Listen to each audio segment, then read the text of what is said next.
Kehidupan manusia sebelum kiamat. Alam ruh. Hidup manusia dimulai dari alam ruh, waktu di mana Allah mengumpulkan semua ruh manusia yang diturunkan ke bumi. Alam rahim. Setelah ruh membuat kesaksian dengan Allah, maka setelah itu satu persatu ruh akan dihembuskan ke dalam rahim seorang ibu. Alam dunia. Setelah lahir ke dunia, manusia mulai memasuki tahap ketiga dari hidupnya. Alam kubur. Kematian manusia adalah pemutus hubungan manusia dengan kehidupan dunia. Hari kiamat. Peristiwa kiamat atau hari kebangkitan dimulai dengan tiupan sangkakala oleh malaikat Israfil yang diikuti hancurnya seluruh kehidupan di jagat raya. Lalu, tiupan sangkakala yang kedua, semua makhluk yang pertama hidup sampai hari kiamat akan dibangkitkan dan dikumpulkan di padang mahsyar.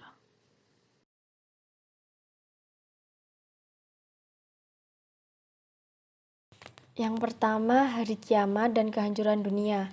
Hari akhir sering juga disebut sebagai hari kiamat. Bahkan Al-Quran juga memberikan nama-nama lain untuk hari akhir ini.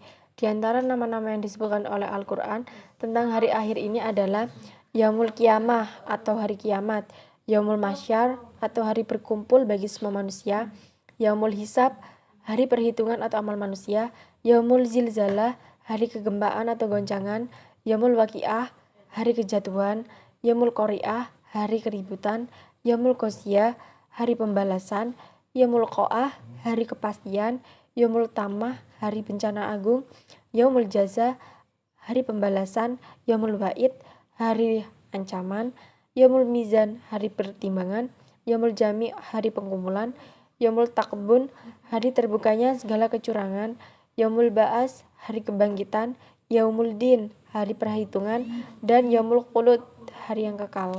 Yang kedua, kebangkitan manusia dari alam kubur. Semua manusia memasuki satu alam yang disebut alam kubur atau alam barzah. Di alam barzah, semua manusia terlepas dari kenikmatan dan kesengsaraan jasmani. Karena di alam inilah ruh manusia terlepas dari jasadnya. Alam barzah ini merupakan alam pemisah antara alam dunia dan alam akhirat.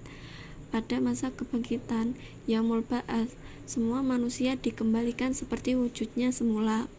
Meskipun ketika kematian mengalami kehancuran, misalnya karena terbakar atau mengalami kecelakaan, pada masa manusia akan berbeda-beda keadaannya, tergantung kepada amal perbuatan yang dilakukan di dunia.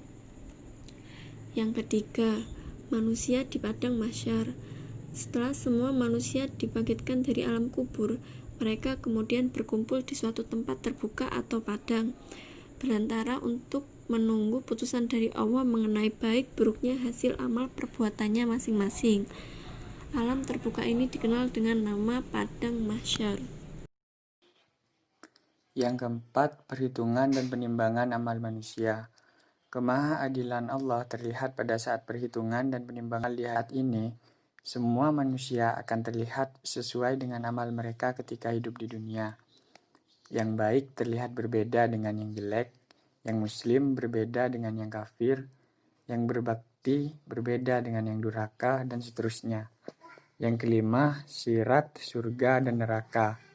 Sirat, setelah dilakukan perhitungan dan penimbangan amal dan penjelasan mengenai manusia yang beruntung dan rugi, maka semua manusia harus melewati jembatan kecil yang dibentangkan di atas neraka jahanam yang merupakan jalan menuju surga. Jembatan inilah yang disebut dengan sirat. Surga. Surga merupakan suatu tempat tinggal abadi bagi orang-orang yang bertakwa kepada Allah. Dan neraka merupakan lembah kebinasaan dan tempat terburuk di akhirat yang disediakan untuk orang-orang kafir.